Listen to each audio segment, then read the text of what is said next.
Alright folks, no opening bit today because there's a lot to talk about and very little time. Well actually, I probably have all the time in the world to talk about this. But time is of the essence, and I want to get through what's on my mind because I hate making these videos 20 plus minutes. So sit down, grab your favorite cup of eggnog. I almost forgot what it was called. And let's roll the intro, shall we?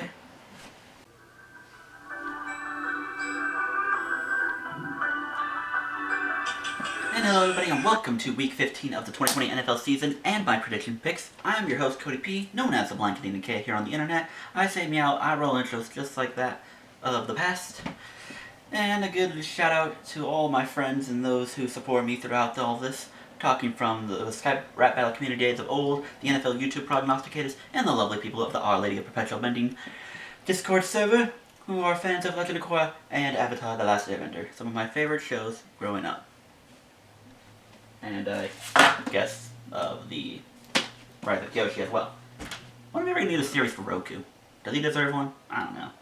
But that's neither here nor there. We're here to talk about football. Because who doesn't love football? I love football. Wow. We had a lot of week to talk, so we gotta break this down. Take my glass of eggnog and let's break down everything that happened, folks. So, the regular season. I mean, I guess we can freaking break down everything right here. Might as well segue this to make these shorter videos.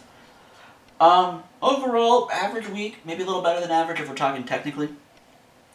With my 10-6 straight up, 8-8 against the spread, and 7-8-1 over under totals. Damn you, Detroit, for getting that last second field goal. I would have been much happier with that 31-21 final score because I did take the under in that game. And I could have had, so I would have had both against the spread and over under. Damn it. But outside of that, oh well. That's why I hate 7. Because all it takes is one team to take a field goal late and pray that their onside kick works. All it takes. And it ruins everything. Oh well, I guess I can't complain too much. Bringing my season total to 131, 76, and 1. One game ahead of Justin, so haha.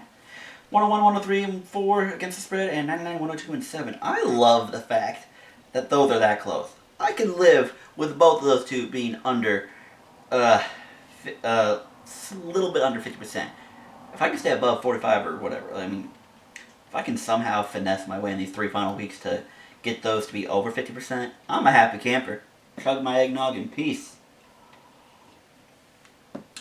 But, clearly, we're going to need a couple games to go our way in the end. And of course, they're probably not, because who follows the rule of 4? Not me. But let's talk about some great things that happened. Good old Pittsburgh. I didn't get to make a video because, well, I'm lazy on Sunday nights. And if I don't have to do anything, usually I'm not dressed, and I'm not going to get dressed to make a video. I hang out up here all day on Sundays. No point in going out and doing anything. And then that Ravens game, Monday night. What a game. What a game. Monday nights just seem to be where it's at. Yeah, no, legit. I'm trying to think of every good game over the last 3 or 4 seasons. The Chiefs-Rams game was a Monday night game. Seattle at undefeated San Fran last year was a Monday night game. So was New Orleans and Houston, which I thought was a great game. One of the better games of the 2019 season. Monday night just seems to be where it's at for the good games. Come on, Sunday night, you're slacking. Although that Patriots-Seahawks game this year was a good one. But overall, good game. And let me remind y'all one last time. Justin Tucker's a motherfucking GOAT. That's all I gotta say. I didn't watch football when Matt Stover was kicking ass and taking names. And I'm not going to even talk about Billy Cundiff. I wasn't watching then either, but I know of him. And I know of the bad things that have happened over the years. But Justin Tucker motherfucking GOAT for a reason. And if there's any kicker that deserves MVP, it's him. Especially during the years when the Ravens didn't have the offense that we have now. My lordy. So, yeah, you know what? I'll talk fantasy later. Let's get into my beautiful picks. Starting with JD, taking the Chargers over the Raiders. Because fuck the Raiders, that's why. I have no faith in them. You lay a dud against the Falcons, you need a miracle to beat the Jets, and then you get blown out by Indy. No, you get nothing from me anymore. I was on your hype train during those years, even when you were competitive with Casey. But no, you've lost me completely. You have lost me completely. Especially now with Miami not going away, Cleveland not going away, and I need Ravens to freaking make a playoff push. Ugh. Yeah, no, you don't get any credit from me anymore. Vegas, I wanted to say Oakland again. Why the fuck are the Raiders in Vegas? That's Oakland. I mean, I don't know. Do Raiders fans still acknowledge that the Raiders are Oakland? Do they? Or are we just accepting they're Vegas now? That's a serious question. Chargers a win. Fuck the Raiders. That's my only thing I gotta say about that, really. Shut up, computer. Bills to rule Denver. I don't understand Denver. I mean, maybe I guess I just don't understand Carolina more than I don't understand Denver. Denver is bad. We know this. Carolina, I think they're better than their record, but because it's a Matt Rule first season thing, they're trying to not be that good. They want a high-end pick. Although, I don't even freaking remember what Carolina needs. What does Carolina need? They got receivers. Christian McCaffrey will be healthy, and Mike Davis ain't that bad. Maybe some better linemen. Do they want to rely that much on Teddy Bridgewater? Maybe they draft a QB and groom him? Draft him in like the second round, perhaps? Are there any good second round QBs? I don't even know anymore. I mean, don't look at me. Back in 2017, I thought Deshaun Watson was the only good QB in that draft class. Boy, was I wrong.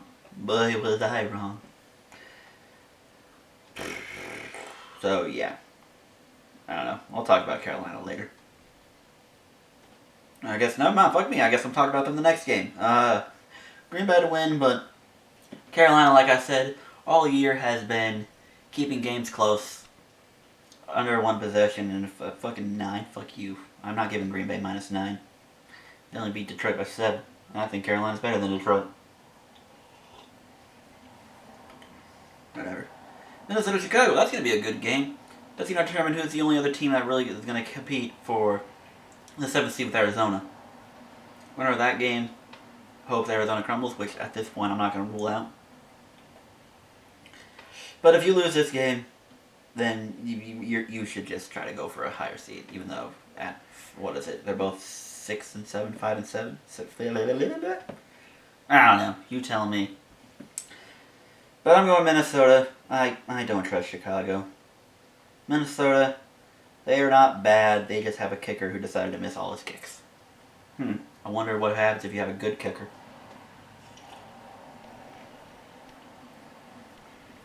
Tennessee to roll Detroit. I keep hearing that Matthew Stafford might not play, but even if he does play, I'm still picking it.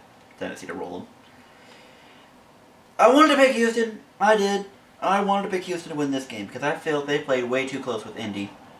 Probably should have won that game against Indy. And that they would have at least split the series. But after that dud they put up in Chicago, I can't pick them anymore. I can't. Ravens to roll Jags. Yeah, some people are saying Baltimore has no reason to roll them, but I think they have every reason to roll them to at least quote-unquote spook teams for when the playoffs roll. Because I have all the faith in the world the Ravens are going to make the playoffs. Why? Miami has to play 3 tough games, quote-unquote, the rest of the way. And I think we could catch them. And Cleveland has to play Pittsburgh again. So we'll have a tiebreaker over them. Assuming they lose that game.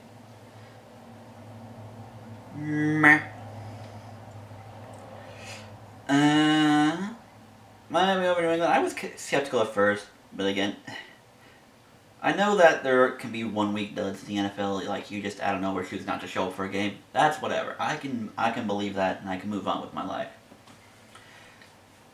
But some things they just stick in the back of your head. So you just gotta take them.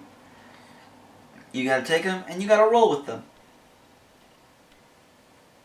It is what it is. I'm taking Miami. I think New England at this point is trying to look for a draft position. Might as well. You're too far back at this point. Or at least you gotta hope a lot goes your way. And I cannot see it enough going New England's way. I can't. I'm going to take San Fran to beat Dallas. I think the only reason San Fran lost was because that O-line got overrun by that defense.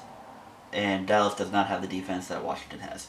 So, I think San Fran looked a little better. Makes things more interesting. That's just how I see it. Seattle, I don't know what the fuck they believe in anymore, but then again, I guess that's the Jets, so I don't know if I can really say anything about them in general. So I'll give Washington the benefit of the doubt. I don't know where Alex Smith's injury's at, but I feel like if that offense just plays normally how it does and let the defense do their work and don't put them in bad positions, there's no reason Washington shouldn't keep this close. 5.5, Seattle might cover, but if this line somehow moves to Seattle -7 at that point, take what? I don't think Seattle wins by a touchdown. I don't. Tampa to rule Atlanta, although I wouldn't be surprised if Atlanta won this game particularly, because what is it? They said that it's the last Falcons home game, I think. And yeah, whatever. I don't know what to believe in Atlanta anymore.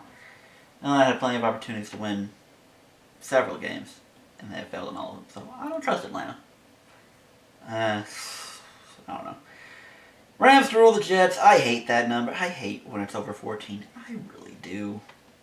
But it's the Jets. And I think the Rams might be better than Seattle. They're at least better than them defensively. So if the Jets can only get 3 in Seattle, you're telling me that the Rams can't actually cause turnovers and whatnot? Meh. Cards beat the Philly, but Philly winning New Orleans, beating New Orleans in general, I don't know what to believe in. Cardinals win. Close game. Probably a field goal. Can Zane Gonzalez make it? Oh wait, I don't even know. Fuck you. Fuck me. Fuck you. Fuck this eggnog.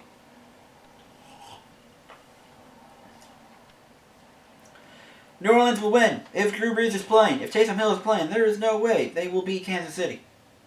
If Drew Brees is playing, he's a smarter quarterback. Maybe not a,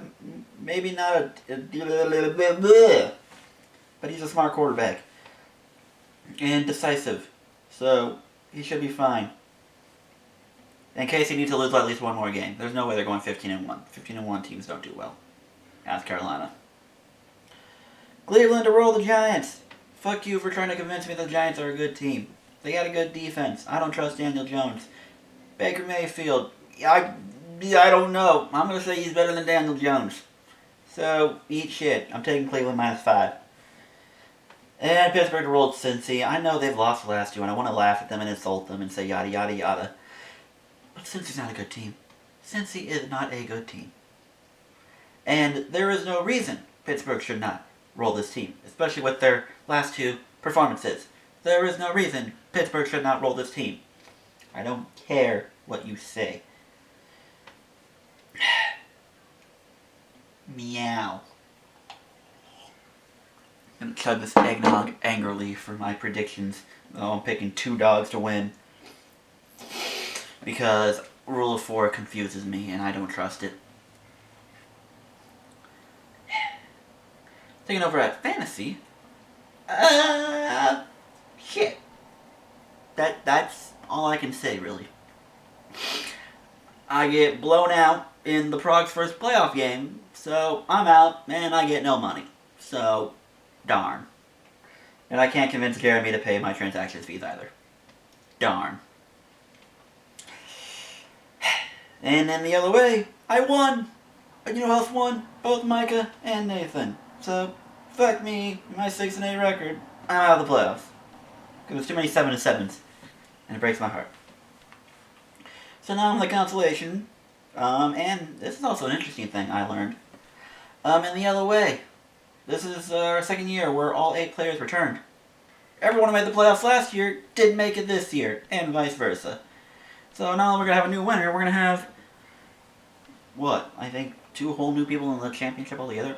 In like the last 2 or 3 years. I'm trying to remember all our last championships. It was, I lost to Sean last year, so... And the year before, I beat... Who did I beat? I think I beat Micah? So... Yeah. That's how it went. That's how it went down for real. But wait, no, so Micah made it. Never mind, I'm a liar then. Shut up. Anywho. that's that. Cody ain't winning shit this year, so all I can do is sit back and try not to lose as much. And rely on my betting picks to make me happy. Ever since I've been old enough to gamble, I have yet to win a damn thing. And it makes me sad. Oh well, I'm gonna drink the rest of my eggnog. I would say cry myself to sleep, but I have to go to work in approximately 4 to 5 hours. Right now it is 11 o'clock at night. Damn shame. Anywho, I hope you enjoy all the games. I hope you enjoy your life. I hope you enjoy the holiday season. And chug some eggnog, my friends.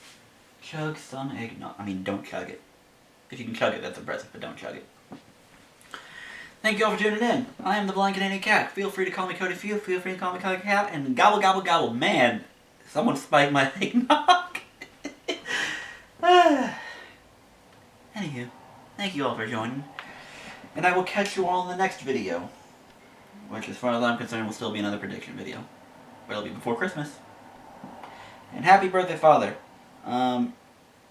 His birthday is on Wednesday.